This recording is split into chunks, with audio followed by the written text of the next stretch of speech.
You don't like keep your mouth shut. You're saying all the wrong things. You're done. You are done.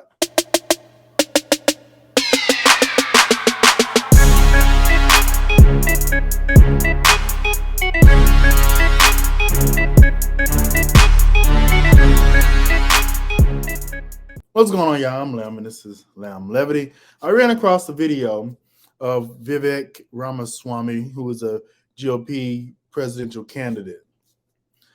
After the debate the other night, a lot of people have been paying attention to what he's been saying. He said a whole lot of the right things on that debate stage and a lot of the wrong things. And then the way he came across wasn't all that great.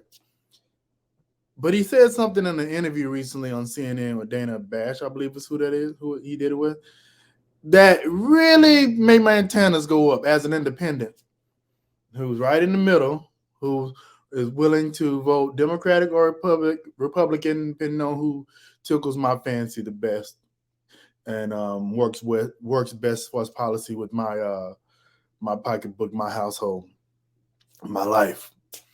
That's how I vote. I don't vote Democrat because I'm black. I don't vote Republican because I make X amount of money. I don't do R because I'm in Texas.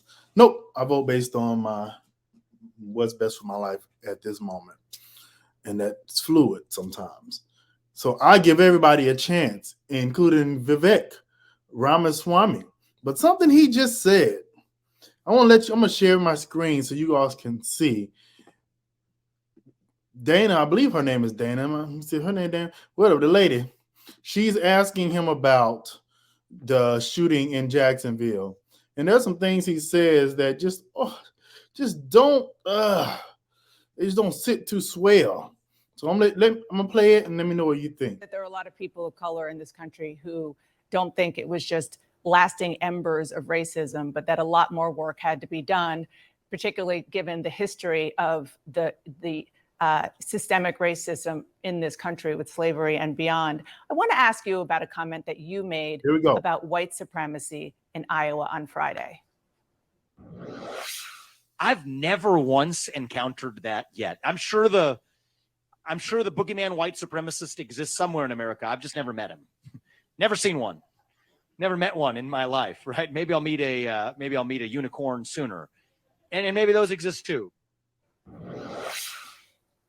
So we'll hear his response in just a second. First of all, I just want to tackle that.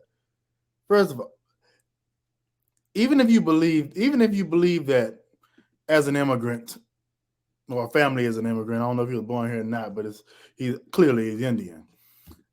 Even if you believe that, why would you say it? I gotta look and see if he was actually born here. He's a rich guy that has gotten rich. He has no political experience whatsoever, by the way. Went to Harvard. Let me see. He was born in Cincinnati, Ohio, so he was born here, but his family is from India. I also went to Yale, and he has a law degree, but he's an idiot and a slick talker. He's a car salesman. He's a snake oil salesman. It sounds like, based on the way he talks. So for you to say, come out of your mouth while running for public office, which you need votes from everybody, black folks included, to say that you don't think that there are white supremacists anywhere because you haven't seen one is asinine. Let me make my face a little bigger.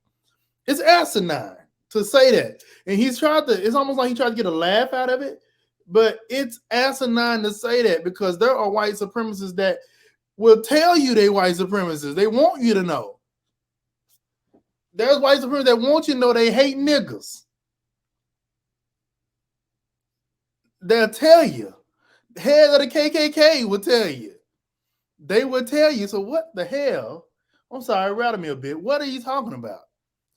He getting so caught up with talking fast and talking slick and trying to be Obama that he's saying ridiculous stuff. Let's listen to it one more time. And there's some other comments that he said as well that we're going to get to in just a second. 1 second. Let's back it up. Iowa on Friday. I've never once encountered that yet. I'm sure the boogeyman white supremacist exists somewhere in America. I've just never met him. Never seen one. Never met one in my life, right? Maybe I'll meet a unicorn sooner. And maybe those exist too. see how she handles it. Let's watch. So just because somebody hasn't encountered one doesn't mean that the notion of white supremacy doesn't exist as a threat in America. What do you think goes through the minds of the families of the 3 victims in yesterday's shooting when they hear you say that white supremacy is basically a fantasy? I'm sure they're grieving for their loss, and I don't want to politicize those victims. Dana, this is a very sensitive situation where we should have nothing but foremost respect for those victims and not bring them into partisan politics. But I was responding to a question where someone asked me, what racism have I experienced in recent years? And I answered honestly, most of that racism has come from the modern left. It's happening during the course of this campaign. That wasn't the Kara Swisher calling me Ramaswamy the other day and reveling in making twists of my last name. People effectively reducing me to the color of my skin and my attributes. That comes today from the modern left. But the reality is, do you acknowledge, this is part of a that dogma white in this country. supremacy does still exist in the United States? I acknowledge that all forms of racial animus exist in the United States, including fringe branches. I mean, that's clearly what was at the head of this mentally deranged individual responsible for this shooting. Yes. But I think I said that in the previous video. I knew I'm trying to keep them cuss. I knew idiots were going to try to push the narrative of mental health. No, even if he is mentally ill, which we don't give a damn, he had a manifesto. He said he was going after and trying to kill niggas. He said he's trying to kill black people. He was smart enough to know specifically what he wanted to kill and why. So what are you talking about, Vivek? And listen, and he's making me not like him.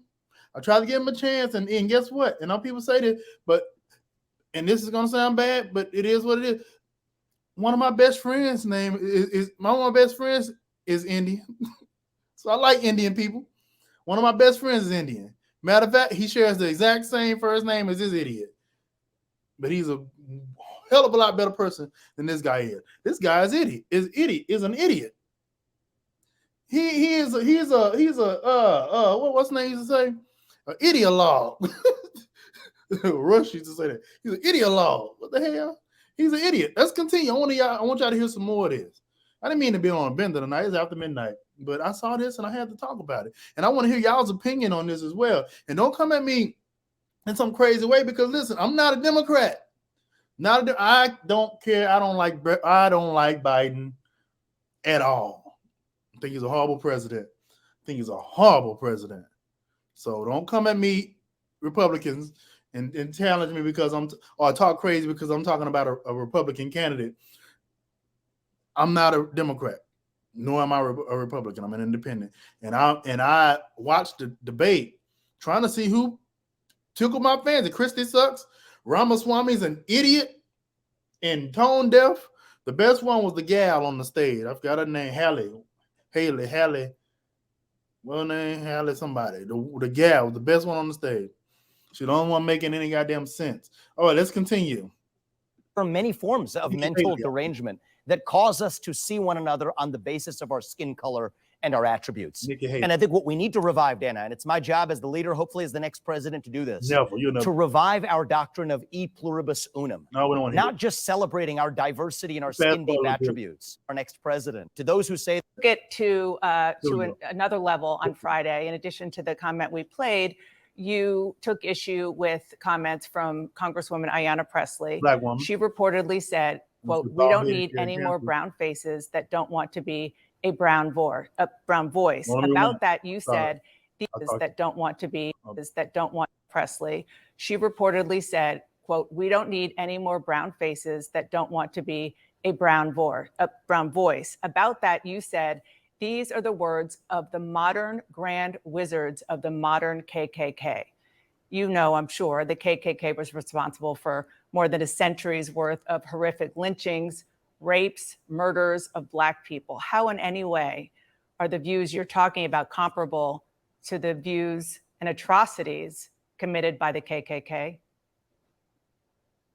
What I said is the Grand Wizards of the KKK would be proud of what they would hear her say, because there's nothing more racist than saying that your skin color predicts something about the content of your viewpoints. You didn't just say they would be proud. You said These are the words of the modern grand wizards of the modern KKK.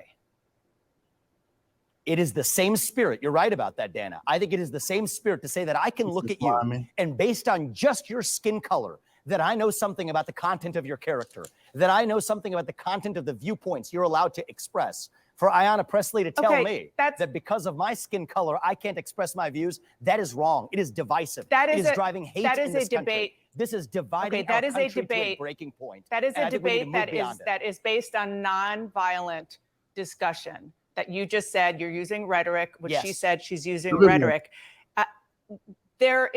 That's one thing. And another thing is to say that she represents and she is a modern version of a KKK, which, as you know, was dedicated to the subjugation and violence against Black people. How on earth is she a modern grand wizard of that kind of organization? Let's be intellectually honest and get to the heart of what this debate ought to be about. There is a worldview that says that the remedy to past discrimination is present discrimination, that if you're Black or brown, you have to have a particular point of view. That's from Ibram Kendi. That's from Ayanna Pressley, the people I quoted in my speech yesterday. But can you have an intellectually honest conversation of who you are, when you accuse her of being a grand wizard of the KKK? Can you have that intellectually honest discussion with that kind of rhetoric? Yes, I can, Dana, because the point I'm highlighting is that even the people who, in good spirit, we all agree that the KKK was an awful organization that is a toxic stain in our national history. So given that we can start from that point of agreement, now that allows us to say, well, who actually sounds more like that organization today? The people who are calling for more racial discrimination on the basis of skin color. So yes, I think that is an intellectually useful starting point for a provocative discussion that we need to have in this country. The whole point is the KKK wasn't just about rhetoric. We have to speak openly. They lynched people, they murdered people, they raped people, they burned their homes. And that was wrong. Simply that was obviously wrong. Wrong. Okay, again, that is obviously a wrong thing. If you want to have an intellectual discussion, do you think that maybe comparing her to the Grand Wizard and the notion of what she said to being a modern leader of the KKK was maybe a step too far, or you stand by what you said? I stand by what I said to provoke and. No, you're done. You're done. Vivek Ramaswamy, you're done. You will not be president. You're done. You're young and done. You're first of all, your youth is showing. You don't know politics. Your inexperience in politics is showing. You're saying stupid stuff that you can't say.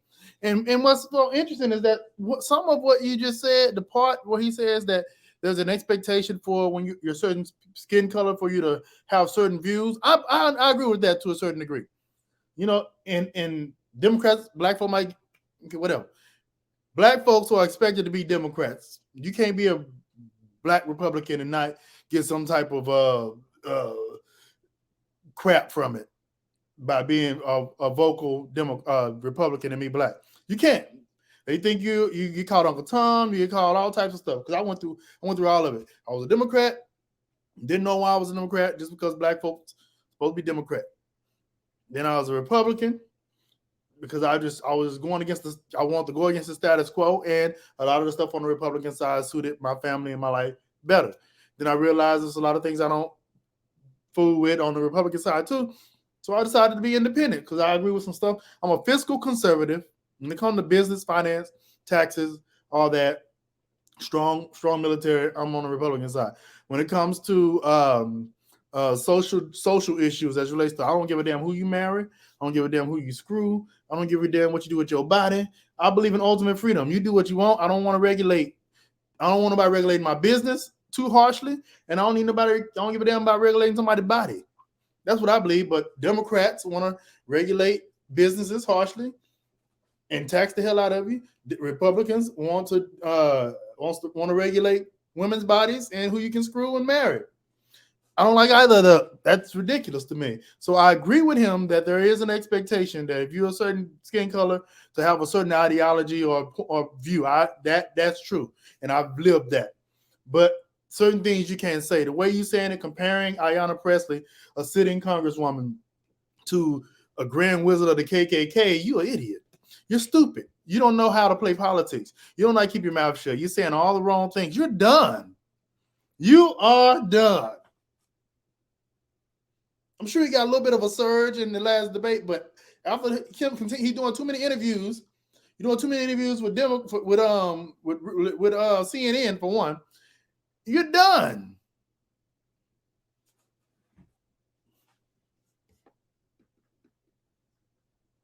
What are your thoughts?